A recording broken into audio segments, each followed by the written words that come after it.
Voilà, ça doit fonctionner. Donc, ben, je vous remercie de votre invitation.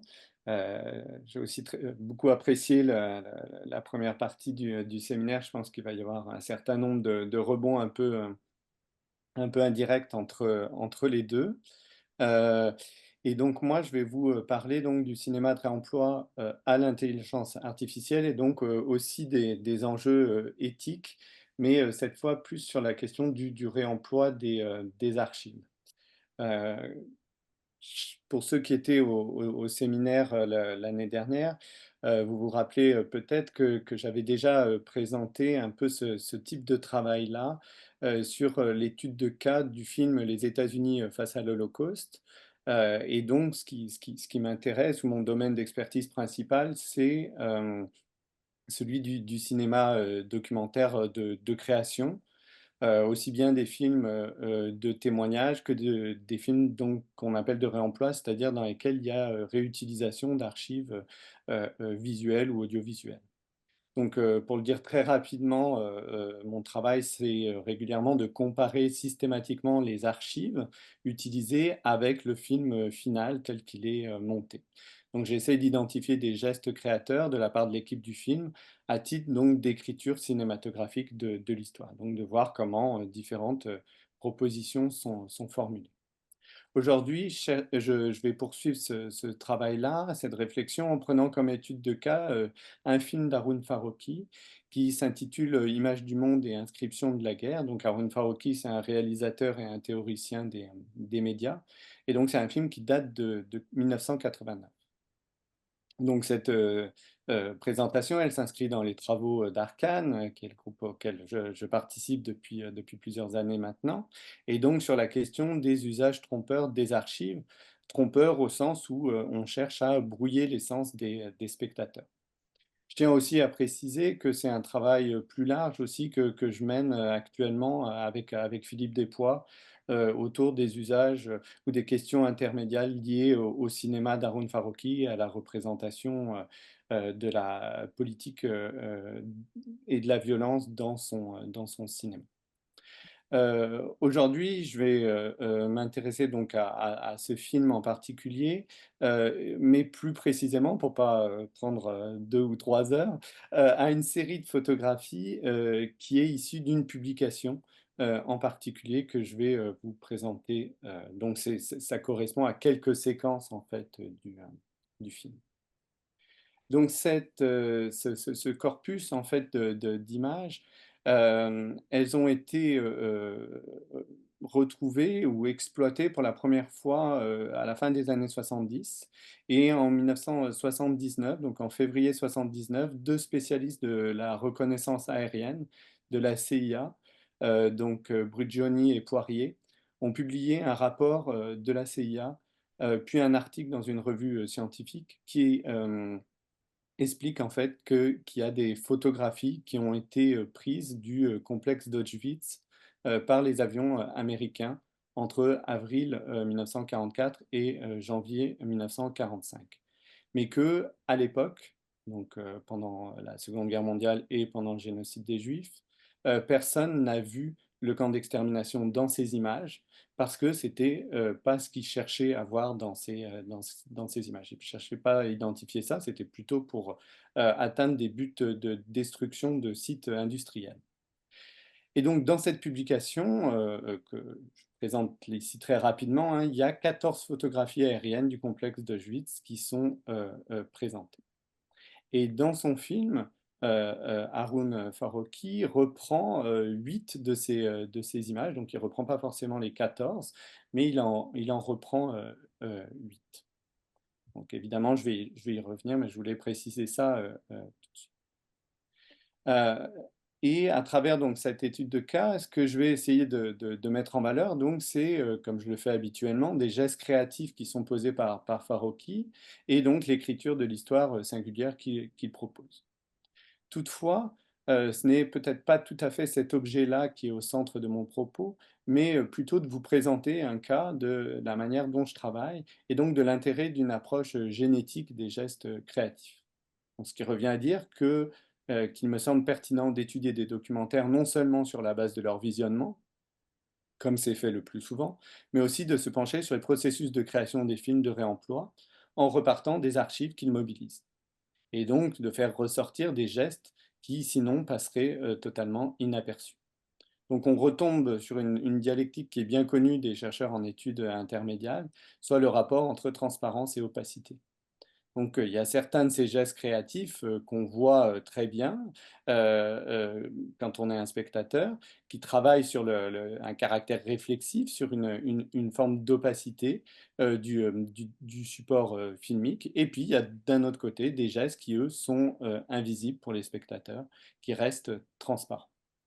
Donc je vais évidemment donner des exemples hein, dans la suite de ma présentation.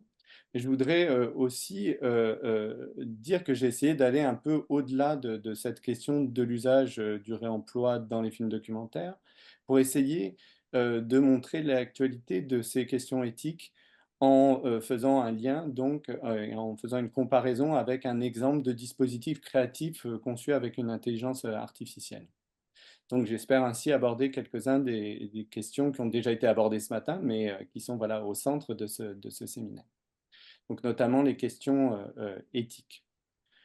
Je tiens à préciser donc qu'il ne s'agit pas d'aborder la question de l'intelligence artificielle générative de manière générale, ou la création d'images trompeuses générées à des fins de propagande ou de marketing, telles que les deepfakes, et donc toutes leurs conséquences politiques dont on a également pu discuter à la suite de l'élection qui a eu lieu cette semaine. Mais bien donc s'intéresser à un usage créatif de l'intelligence artificielle générative qui est dit trompeur, donc à nouveau trompeur au niveau du fait qu'elle joue avec nos sens. Et donc le cas que je vais considérer rapidement, hein, c'est celui de Chomsky versus Chomsky de Sandra pardon, Rodriguez. Et donc elle nous avait présenté lors du colloque autour des stratégies de tromperie donc, qu'on a eu à l'Université de Montréal à l'automne dernier. Lors de cette présentation, elle a expliqué que ce projet de conversation orale avec un avatar 3D de Noam Chomsky, donc non réaliste, qui a été développé avec l'ONF, a été rendu possible par l'existence d'un large corpus d'archives de cet intellectuel américain qui sont conservées à son université, donc au MIT. Autrement dit, l'expérience conversationnelle créée par Sandra Rodriguez et son équipe repose sur le fait de brancher, entre guillemets, une intelligence artificielle générative sur un large corpus de sources textuelles, sonores et filmées produites par Chomsky durant donc les 60 dernières années. Mais Sandra Rodriguez, et c'est là que c'est véritablement intéressant, elle nous a expliqué que les choses sont évidemment plus compliquées que cela. Il ne faut en effet pas croire que c'est une seule solution technologique, une seule IA qui fait tout le travail d'une manière normalisée, mais qu'en fait, ce sont plusieurs solutions techniques complémentaires, certaines impliquant de l'IA et d'autres des interventions humaines de manière plus centrale, qui permettent de générer les réponses donc, du Chomsky de cette expérience conversationnelle. Ce qui est intéressant, c'est que l'équipe du projet a partagé publiquement les informations relatives à leur processus de création. En fait, 4 outils complémentaires permettent de générer des réponses de la part donc, du Chomsky de cette conversation. Donc, dans un premier type de cas, et donc c'est ce qui est représenté par ce document qui est produit par l'équipe de Sandra Rodriguez. Donc, dans un premier type de cas, en fait, ils ont travaillé à l'aide du logiciel Q&A Maker de Microsoft afin de prévoir 6000 questions-réponses qui ont été scénarisées par l'équipe en partant strictement des archives, mais en y ajoutant aussi des éléments pour une plus grande fluidité. Donc, ça veut dire qu'il y a 6000 questions types, et donc dans ce cas-là, on a ce type d'interaction.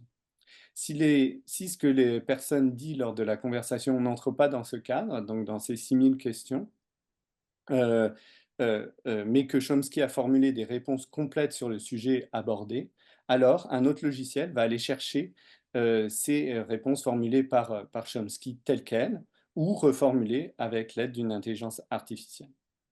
Ensuite, troisième niveau, si Chomsky n'a pas abordé directement le sujet, ils ont utilisé ChatGPT 2 qui permet, lui, de formuler une réponse qui est générée par l'intelligence artificielle, entraînée uniquement à partir du corpus d'archives de Chomsky. Donc, ils ont utilisé la version ChatGPT 2 qui permet de travailler sur un corpus de sources fermées.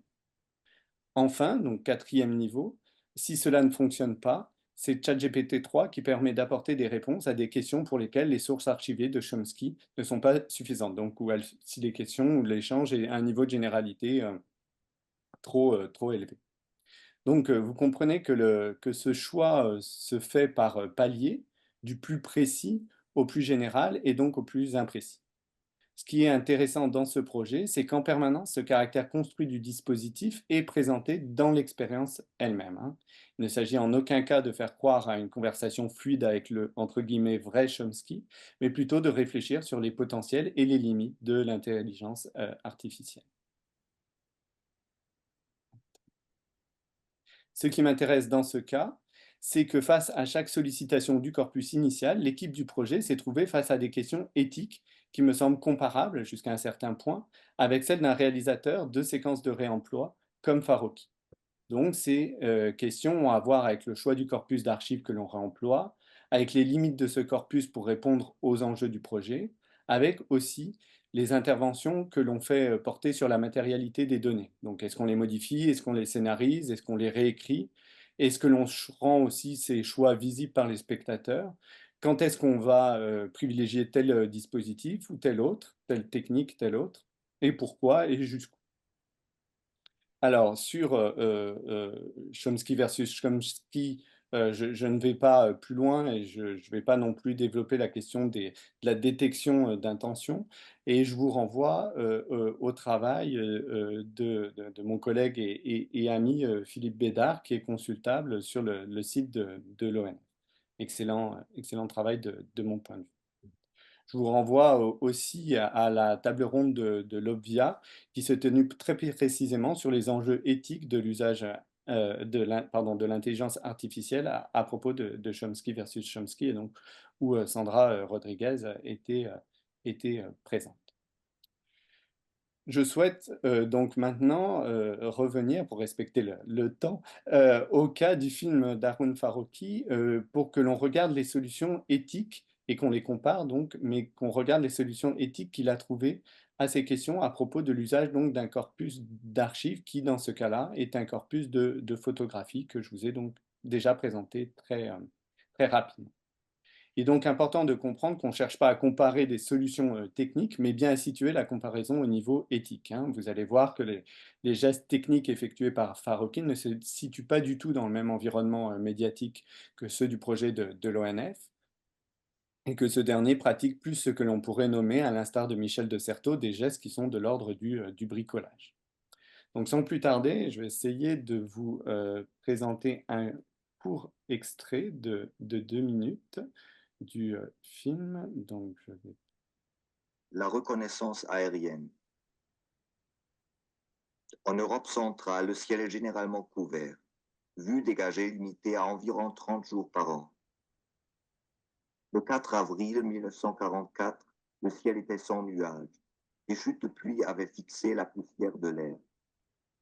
Des avions américains avaient décollé à Foggia en Italie vers des objectifs en Silésie, usine à essence synthétique et de caoutchouc, Buna. En survolant les installations en construction des usines IG Farben, un aviateur déclencha l'appareil photo, prenant ainsi une vue du camp de concentration d'Auschwitz.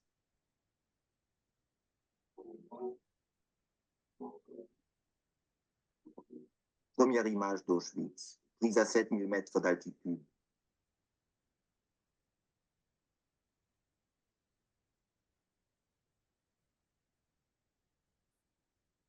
Les photos prises en Silésie en avril 1944 furent soumises à un examen à Metmenham, en Angleterre. Les examinateurs décelèrent une centrale électrique, une usine de carbure, une de Buna et une d'hydrogénation d'essence. Ils n'avaient pas mission de rechercher le camp d'Auschwitz. Par conséquent, ils ne le trouvèrent pas.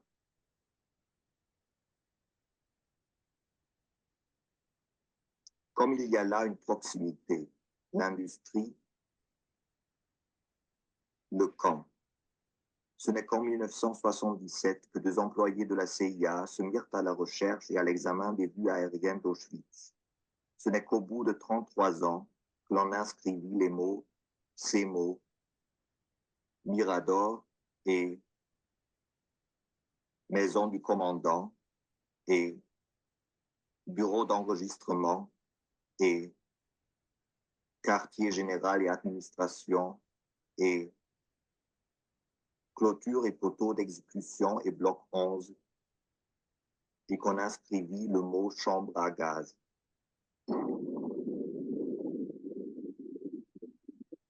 Donc, l'image aérienne d'Auschwitz que l'on voit est la deuxième photographie qui est intégrée au rapport des spécialistes de la CIA. Et après l'avoir montré pendant quelques instants à travers la légende hein, donc, de l'image avec la date qui est plein cadre, donc un gros plan, c'est une image quasi dans son état originel, c'est-à-dire presque non recadrée, évidemment non colorisée, non sonorisée, qui est montrée.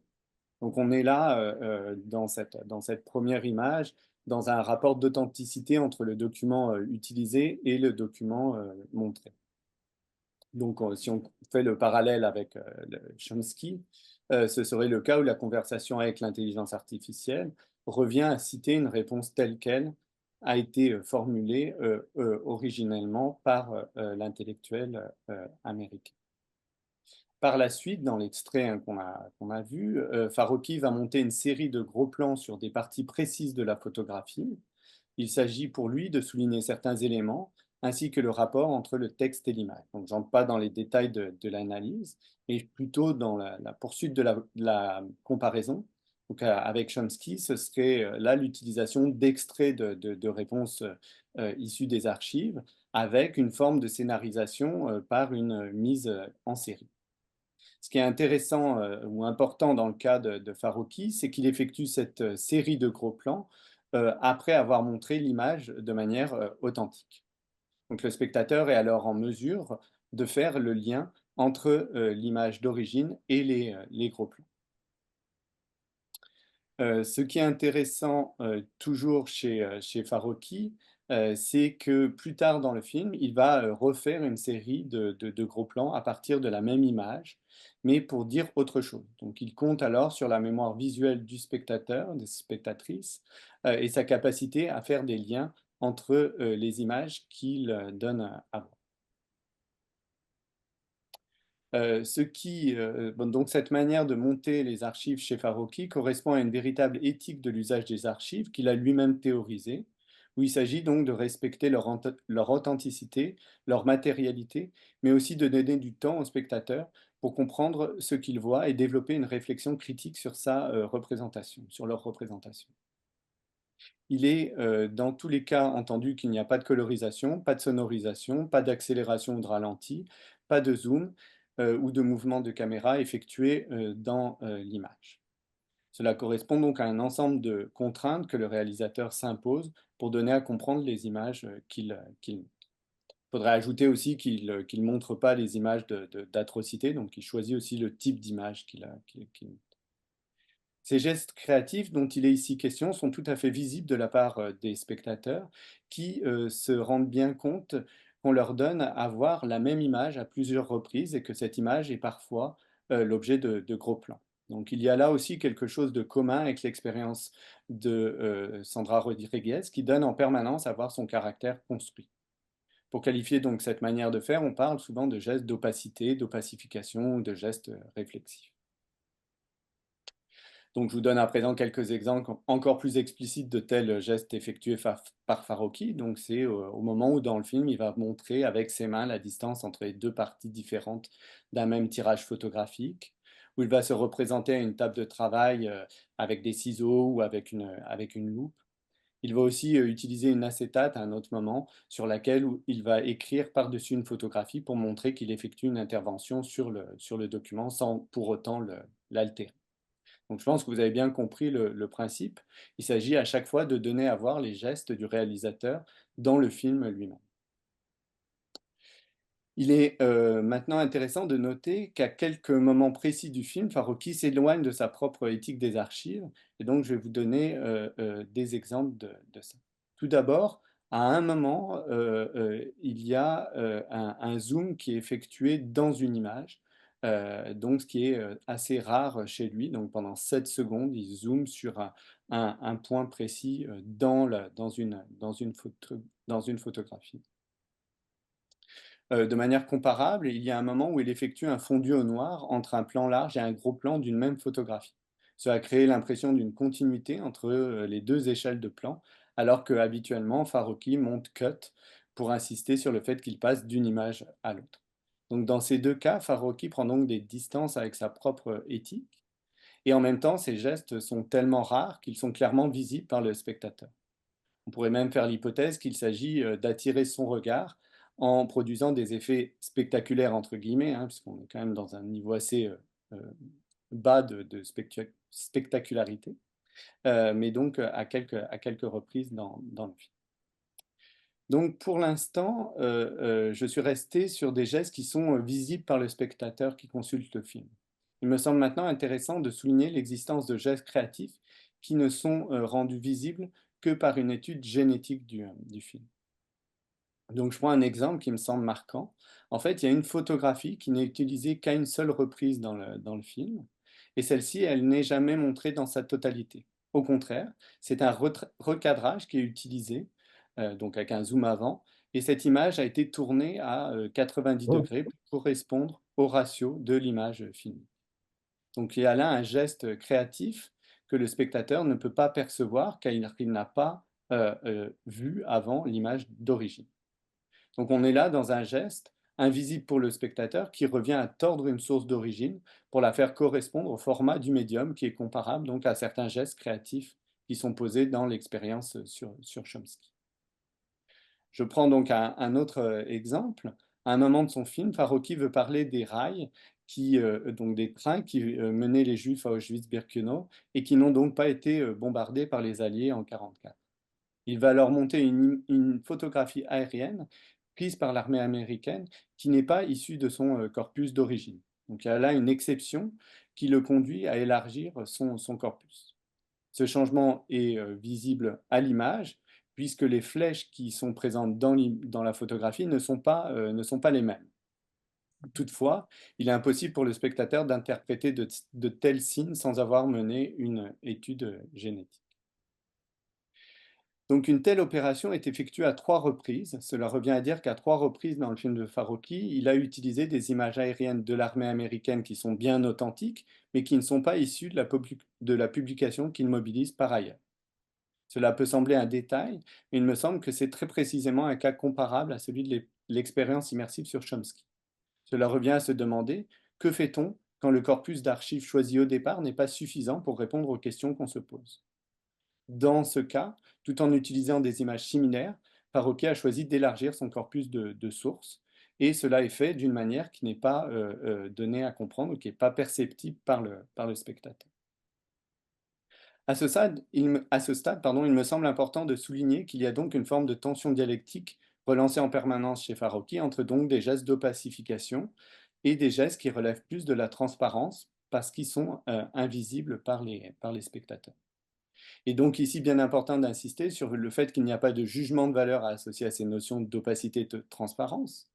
De plus, que l'existence de cette tension n'a rien de spécifique au travail de Farocki et qu'elle est en fait le lieu commun de la plupart des films de réemploi. Ce qui est spécifique à Farocki, c'est qu'il a développé une véritable éthique de l'usage de ces images d'archives dont il respecte la matérialité. Il est aussi intéressant de noter qu'un réalisateur qui est autant dans la retenue de ses gestes créatifs que Farocki effectue lui aussi des interventions qui restent imperceptibles par le spectateur. Il ne fait pas cela à des fins d'illustration ou de spectacle, mais à des moments précis quand il cherche à aborder tel ou tel point ou enjeu. Donc c'est un travail que je vais poursuivre avec Philippe Despois. Aujourd'hui, ce qui me semble important de souligner, c'est des éléments de comparaison entre les deux productions, en soulignant cette fois des différences. Ainsi, Farocki se refuse à effectuer des gestes qui sont à l'origine même de l'usage de l'intelligence artificielle générative dans Chomsky versus Chomsky. En effet, si une image du corpus élargie à l'ensemble des photographies aériennes prises en 44-45 n'existe pas dans les archives pour adresser tel point, alors Farokhi ne va pas créer une image en utilisant d'autres sources documentaires telles que des images aériennes portant sur d'autres lieux ou des images prises dans une autre période de l'histoire. Il ne va pas faire appel à ce qu'on appelle des stock shots comme un pis-aller, donc un recours faute de mieux. Il ne va pas non plus intervenir sur la matérialité du document pour changer, par exemple, le texte que les experts de la CIA ont écrit sur les photographies. Il ne se permet tout simplement pas ce type d'altération. Cela est lié donc évidemment à son éthique, mais aussi au fait que le médium qu'il utilise lui permet cela, donc le fait qu'il utilise le film documentaire. Dans le cas de Sandra Rodriguez, travaillant, elle, pour une expérience immersive où il est nécessaire que Chomsky réponde à toutes les formes de questions, y compris des questions pour lesquelles aucune source pour une réponse même générée ne se trouve dans ses archives, elle a été conduite à trouver d'autres solutions éthiques et techniques. Elle a alors utilisé ChatGPT 3 comme un pis-aller, un recours faute de mieux, pour éviter tout risque de suspension de l'expérience, tout risque d'absence de réponse. Elle a aussi utilisé l'intelligence artificielle générative pour reformuler des réponses présentes dans les archives afin de les rendre plus en adéquation avec la question posée lors de la conversation. Par contre, pour rester dans un rapport éthique avec l'usager du dispositif, l'équipe du projet a créé un ensemble d'éléments qui lui permettent à cet usager de comprendre qu'il est face à une expérience construite dans laquelle toutes les réponses qui vont lui être faites ne sont pas authentiques, au sens où elles ne sont pas toutes issues d'un réemploi des archives de Chomsky, et que même quand elles sont issues d'un tel corpus, elles ont bien souvent été reformulées. La dimension éthique passe alors par une dénonciation constante des conditions de production du dispositif et des potentialités techniques de l'IA générative. Je souhaite maintenant conclure en revenant à des questions plus d'ordre méthodologique et une dernière fois à Chomsky versus Chomsky. Pour ce qui est du film de Farokhi, il est important de comprendre que la totalité des nombreuses études qui portent sur ce dernier se basent uniquement sur le visionnement du film. Les chercheurs, les chercheuses qui connaissent bien l'existence du corpus d'images aériennes sur lesquelles Farokhi s'est basé ne font pas forcément ce travail de les comparer avec le film, donc comparer les archives avec le film de manière systématique. Ainsi, personne n'a vu jusqu'à présent ce que je vous ai énoncé comme une quasi-évidence, c'est-à-dire que le réalisateur a mobilisé 3 photographies qui ne sont pas issues de ce corpus d'origine. Il y a aussi une série de gestes qui sont impossibles à identifier sans que l'on ait recours donc à l'image d'origine. Un tel travail génétique permet de faire ressortir ces exceptions dont je vous ai parlé.